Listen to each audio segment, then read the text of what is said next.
Welcome, today in front of me Motorola Moto G82 and I'll show you how to activate Hey Google of Google Assistant on this device.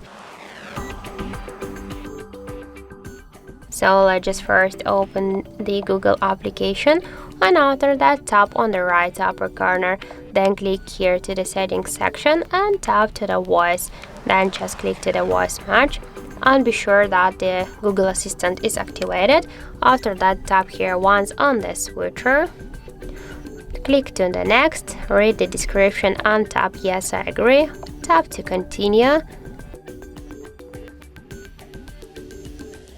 And that's it. Now just Hey Google Assistant is activated, but that's now we should also add our voice model here to just Google Assistant to recognize you, and after that click here to retain voice model and say okay Google, what's the weather tomorrow?